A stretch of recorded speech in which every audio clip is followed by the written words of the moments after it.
Siapa namanya Bang? Dekat sini. Renham marga apa? Marga Sitompul. Kelas berapa? Kelas 3. Jomblo atau kemaluan? Jomblo atau jadi cewek-cewek yang di sini jangan berani macam-macam ya. Sudah leher dia. Oke. Oh sini Bang, dekat sini. Kenapa Argentina bisa juara Piala Dunia? Karena gol, Pak. Karena gol. Oke, kita tunggu satu lagi jawabannya. Oke, siapa lagi yang mau mencoba? Yang di belakang, come on. Coba Hele, please. Coba Hele. Hele. Pakai pas saja. Jangan kalah ya, sini. Sini, coba Hele, please, coba Hele. Oke. Siapa namanya? Esmi Boru Saragi. Sekarang kelas berapa? Sekarang kelas 9. Sekarang single, double, triple atau apa? Single. Biasanya kalau perempuan seperti ini masuk di SMK pasti laris manis. Karena di sini kebanyakan laki-laki, asal ada cewek macam. Oke. Jawabannya, kenapa Argentina bisa juara Piala Dunia? Karena tendangan penalti dan mereka kerjasama. Oke, karena tendangan penalti dan kerjasama. Mantap. Satu lagi, siapa yang mau mencoba? Oke, yang paling belakang. Wah, ini enak ini. Kalau bapak ini gak mungkin jomblo ya. Nanti ayah kita. Wah. Oke, please. Siapa namanya Pak? Masker Sinaga. Inilah hebatnya bapak ini. Belum S2 sudah master. Hebat bapak ini kan? Oke, marga Sinaga. Di sini pegawai orang tua atau apa? Guru. Oh, guru ya. Oke, guru. Menurut bapak, kenapa Argentina bisa juara Piala Dunia? Itu jawabnya ada di subtema kita. Mereka punya semangat, berkualitas, dan saling bekerja sama.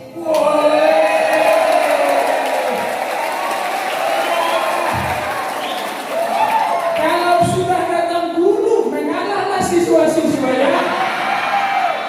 Oke, kita pemenangnya ditentukan oleh tepuk tangan ya. Siapa yang paling kencang tepuk tangannya, dialah pemenangnya. Oke, untuk marga apa tadi Bang? Untuk marga Sitompul yang sudah punya pacar, berikan tepuk tangan. Oke, ini sayang sini. Untuk Boru Saragi, berikan tepuk tangan. Ini Pak, enggak Pak. Untuk Pak Sinaga, berikan tepuk tangan. Jadi, ternyata mohon maaf untuk yang kedua ya. Silakan pulang dengan damai, Bapak gurunya. Jadi karena guru yang juara diberikan hadiahnya ya.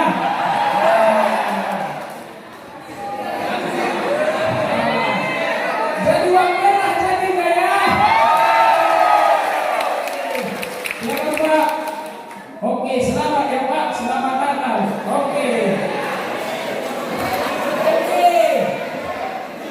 Kata Pak Sinaga tadi, kenapa Argentina menang, apa jawabannya? Kenapa? Oke, terima kasih ya. Itu yang dikatakan Pak Sinaga, itu sebenarnya jawaban yang kedua. Jawaban yang pertama belum itu. Ada lagi yang mau mencoba? Naik hadiahnya lagi, ada yang mau? Mau lagi mencoba jawaban nomor 1, mau? Mau banget atau mau aja? Memang kalau dikasih aja suka-suka kali kan ya. Baik, teman-teman, kenapa Argentina bisa juara Piala Dunia?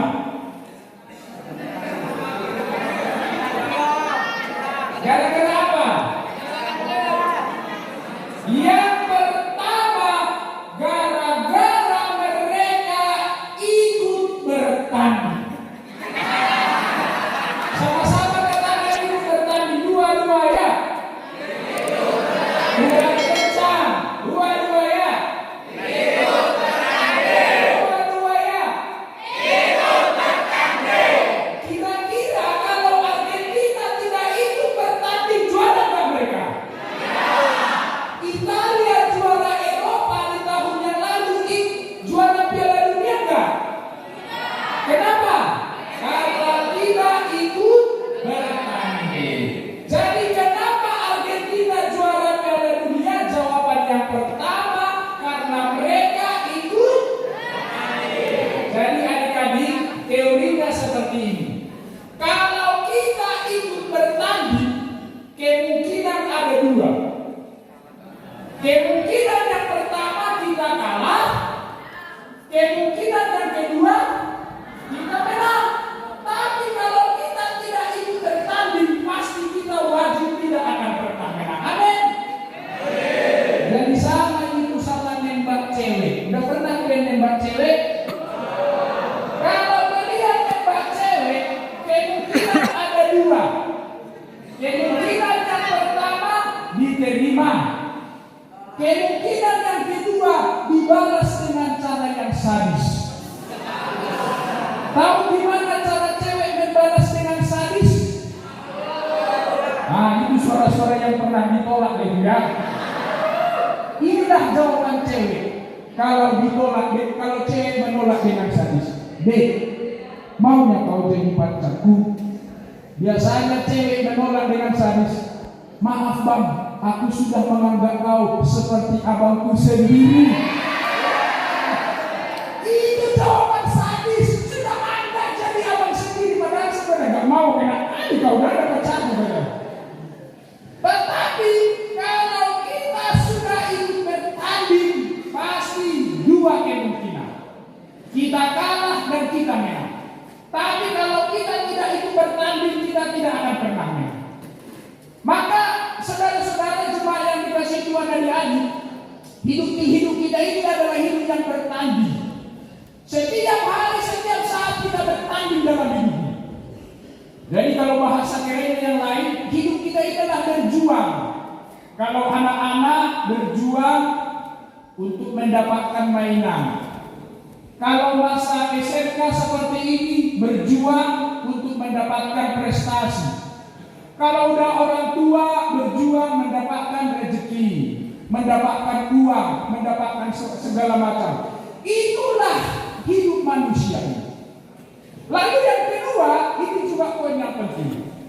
Kenapa Argentina itu menang? Satu hal yang perlu kita pelajari, bahwa itu karena latihan yang keras. Itu karena mereka sudah latihan yang keras, itu yang membuat mereka bisa menang. Yang ketiga, itu karena kerjasama. Maka itu yang membuat bisa menang. Tak mungkin kamu menjadi orang besar kalau tidak mau bekerja keras. Tidak mungkin kita menjadi orang yang besar kalau kita tidak mau bekerja keras. Kalau kita lihat orang-orang besar sekarang, ada Elon Musk. Tahu siapa Elon Musk? Siapa itu? Elon Musk, ada Steve Jobs, ada Mark Zuckerberg. Mereka itu orang-orang besar zaman sekarang ini. Mereka tidak mungkin menjadi orang besar dengan jalan yang mudah. Tetapi mereka menjadi orang besar karena ada pekerjaan keras, bekerja keras. Itu yang membuat mereka menjadi orang yang besar. Nah, kalau kita ikut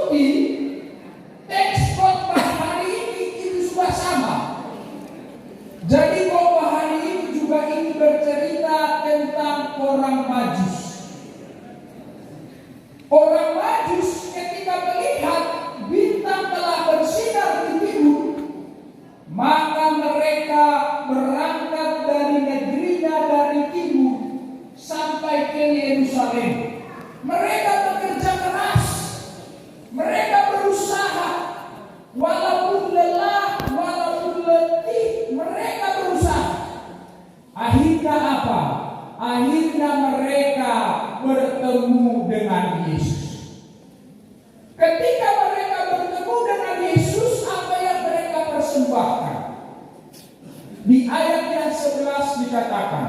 Mereka memberi emas, yang kedua apa? Kemenyan, yang ketiga apa? Mur. Ada 3 yang mereka berikan. Yang pertama mereka berikan emas, yang kedua mereka berikan kemenyan, yang ketiga mereka berikan mur. Apa artinya ini? Emas itu melambangkan bahwa Yesus adalah Raja. Sedangkan kemenyan, Yesus adalah imam. Sedangkan mur, Yesus adalah seorang yang mati untuk menebus manusia. Jadi mereka mempersembahkan hidupnya kepada Tuhan, mempersembahkan hartanya kepada Tuhan.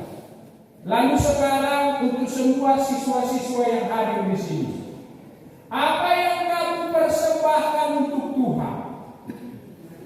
Apa yang kamu berikan untuk Tuhan?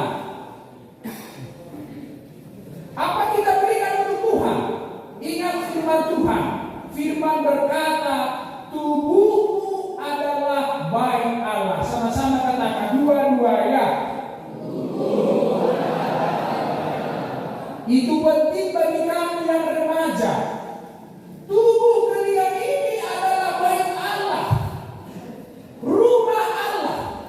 Berarti tubuh kita ini kita persembahkan untuk Tuhan. Kalau ada diberi talenta untuk bernyanyi, persembahkanlah itu di gereja dan di rumah-rumah. Ini kadang-kadang kalau disuruh bernyanyi di gereja, suaranya pun malas. Padahal lagunya sudah semangat. Malas doto luhur, tapi malas doto luhur. Persembahkan tubuhmu, hai anak-anak muda, hai siswa-siswa, persembahkan dirimu untuk Tuhan. Yang kedua, persembahkanlah kerajinanmu, kedisiplinanmu untuk Tuhan. Memang yang berjuang itu ada 2 tipenya. Ada berjuang yang serius, ada yang berjuang yang tidak serius. Saya mau sharing pengalaman saya. Saya dulu juga tamatan dari sekolah GKPS.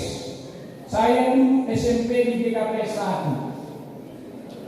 Tapi dulu waktu SMA, saya termasuk punya pengalaman hidup yang buruk lah. Siapa yang juara 1 di sini? Angkat tangannya. Yang juara 1 angkat tangannya. Adanya? Oke, ada di belakang ini. Siapa yang pernah juara terakhir di sini? Angkat tangannya. Yang juara terakhir, ayo, jangan malu-malu. Usah malu. Di belakang ada juara terakhir. Baik, terima kasih karena kejujuran. Saya pernah juara 1 dan pernah juga juara terakhir. Kalau dulu setelah terima rapot, kalau juara 1 pulang ke kampung langsung dikasih daun dan binatu. Inilah Bapak juara 1.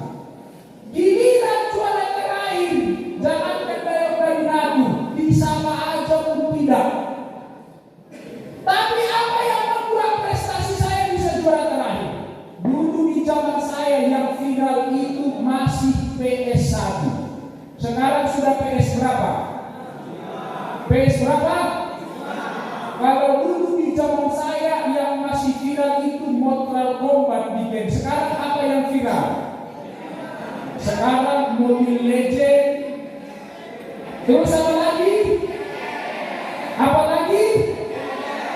Apa lagi? Skater ya. Baru belajar. Di sini ujian, di sini handphone. Ditunggu nggak pernah. Apa? Oke, tahu yang dilembanya. Tapi kenapa prestasi saya bisa hancur? Karena dulu saya tinggal di asrama putra GKPS. Setiap hari pulang sekolah jam 2 sampai jam 8 malam itu bermain game terus. Setiap hari. Jadi selalu itu zaman-zaman Ronaldo, zaman Zidane lagi.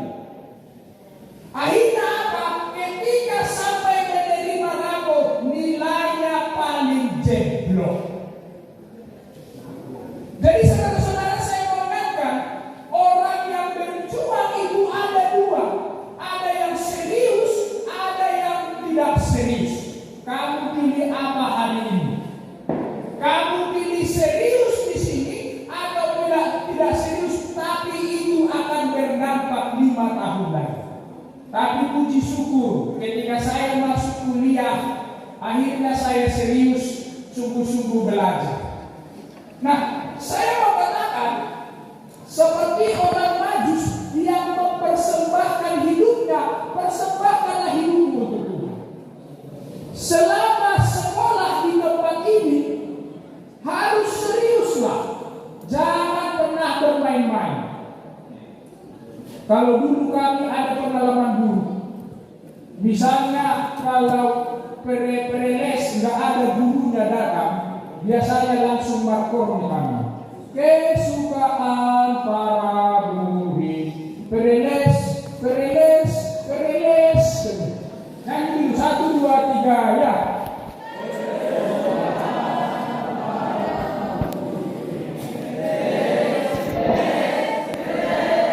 Enggak mantap suaranya, berarti enggak itu kesukaannya, bagus. Tapi kalau dulu, pokoknya kalau enggak ada gurunya dalam bersukacita lah itu. Enggak dikerjakan UPN, enggak apa-apa karena enggak ada gurunya. Tetapi ternyata apa yang saya lihat dulu menarik, ternyata saya sadari itu bukanlah hal yang benar. Maka sesuai firman Tuhan hari ini, orang Majus itu mempersembahkan yang terbaik untuk Tuhan. Maka selama mereka hidup, mereka persembahkan yang terbaik untuk Tuhan. Selama kamu hidup di tempat ini, maka persembahkanlah juga yang terbaik untuk Tuhan. Itulah yang disukai oleh Tuhan. Karena di dalam Roma dikatakan, persembahkanlah tubuhmu, itulah ibadahmu yang sejati. Saya mau mengatakan ini kenapa? Salah satu tantangan kepada murid-murid zaman sekarang, inilah zaman internet. Di internet itu ada banyak godaan yang membuat anak-anak remaja itu rusak. Maka firman Tuhan berkata, jangan kamu jatuh pada dosa-dosa yang tidak diinginkan oleh Tuhan, tetapi persembahkanlah tubuh, itulah pemberian yang berharga bagi Tuhan. Lalu ayat yang selanjutnya, di ayat yang ke-12, firman Tuhan berkata, dan karena diperingatkan dalam mimpi supaya jangan kembali kepada Herodes, maka pulanglah mereka ke negerinya melalui jalan yang lain. Ini menarik sekali. Jadi orang Majus itu ketika mereka bertemu dengan Yesus, Raja Herodes sudah merencanakan akan menangkap dan membunuh orang Majus. Tetapi Tuhan berkata kepada orang Majus melalui malaikatnya, supaya mereka pulang ke negerinya melalui jalan yang lain. Akhirnya selamatlah mereka. Itu berarti apa?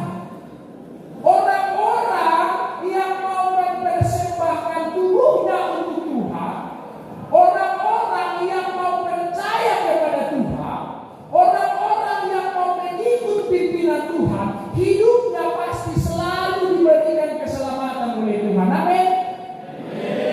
Maka kalau adik-adik selalu mempersembahkan tubuhnya, selalu percaya kepada Tuhan, Tuhan itu selalu punya cara untuk menolong.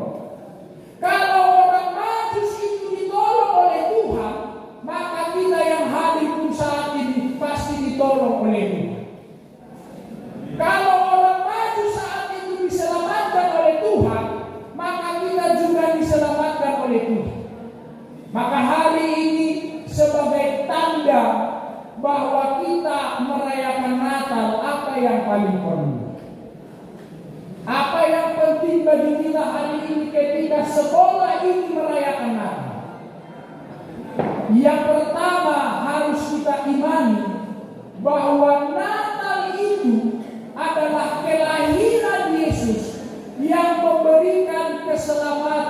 kepada semua orang.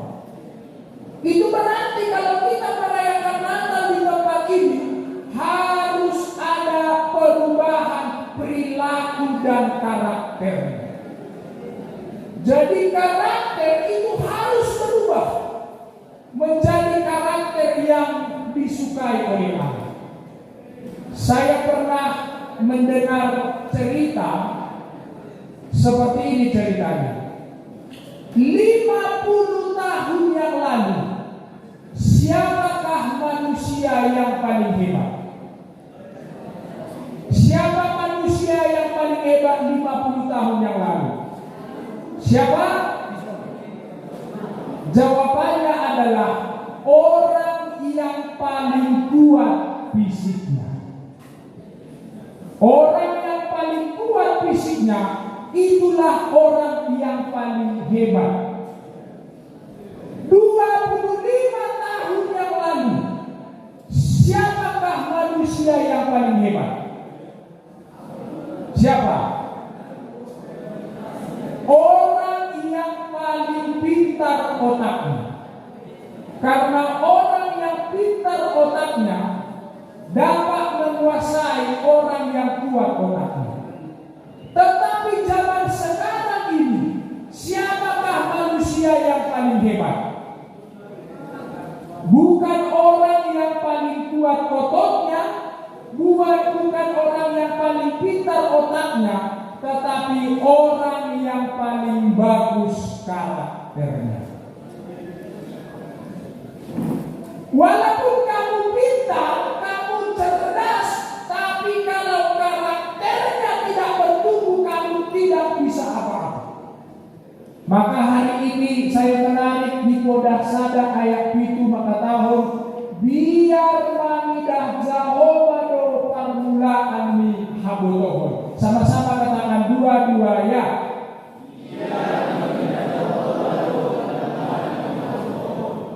Takut akan Tuhan adalah awal dari segala pengetahuan. Berarti takut akan Tuhan adalah orang yang memiliki karakter Kristus, karakter yang sejati, murid yang sejati, yang menggunakan hari-harinya benar sesuai dengan firman Tuhan.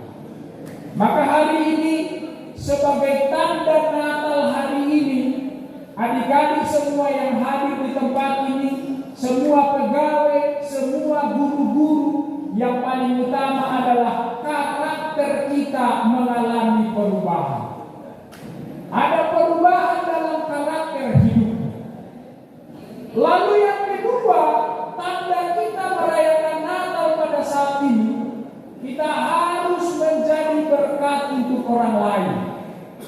Hidup kita dimanapun kita berada harus menjadi berkat. Karena apa? Karena hidup ini hanya sementara.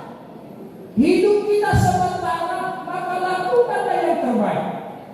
Sebab ada 3 yang tidak bisa kembali di dunia ini. Yang pertama, perkataan. Ketika diucapkan tidak akan pernah kembali. Lalu yang kedua adalah kesempatan. Tidak ada kesempatan yang kembali lagi. Lalu yang ketiga adalah waktu. Waktu tidak akan pernah bisa kembali. Maka ketika hari ini diberikan kesempatan oleh Tuhan, maka jadilah berkat. Menjadi guru pembawa berkat di sekolah ini. Menjadi pegawai yang membawa berkat di sekolah ini. Menjadi murid pembawa berkat di sekolah ini. Itulah tanda kita merayakan Natal. Ada perubahan hati, ada perubahan sikap, ada perubahan perilaku, dan ada juga perubahan motivasi dalam hidup. Itulah yang dikehendaki oleh Yesus Kristus kepada siapa saja, pada setiap orang yang percaya. Yesus mau kita ini berubah menjadi pribadi yang lebih baik.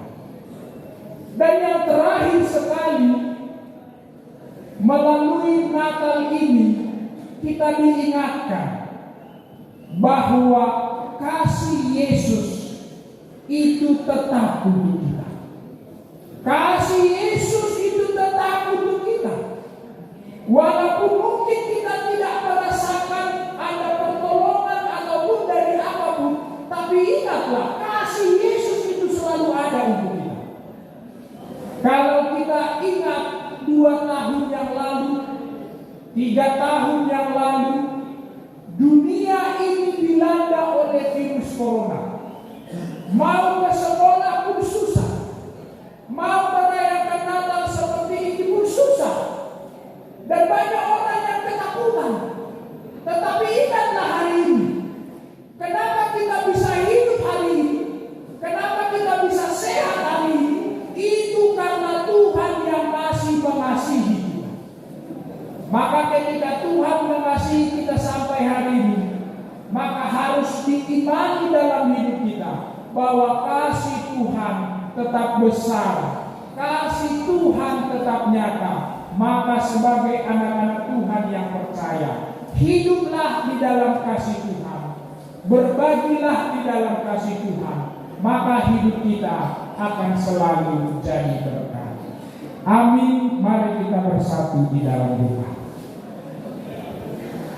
Kami mengucap syukur Tuhan atas segala kebaikan Tuhan pada hari ini. Kami mengimani bahwa janji Tuhan ya dan amin.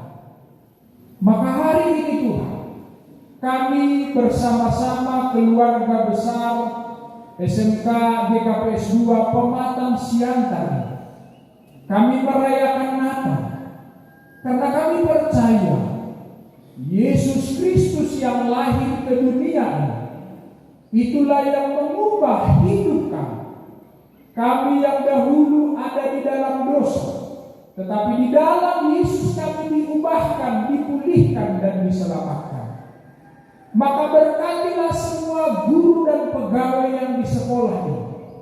Berikanlah hikmat kepada mereka, agar hidup mereka menjadi teladan di sekolah ini, agar mereka menjadi guru dan pegawai yang bijaksana, yang Tuhan pakai mendidik siapapun yang datang di sekolah ini.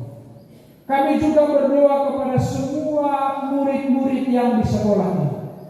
Tuhanlah yang memberkati mereka, Tuhan yang memberi hikmat, agar mereka pakai kesempatan untuk melayani Tuhan, untuk bersungguh-sungguh, untuk berdisiplin di dalam sekolah ini. Kami percaya Tuhan, orang yang bersungguh-sungguh itulah yang akan menjadi orang yang terbaik, orang yang besar di masa depannya. Pakai hidup mereka.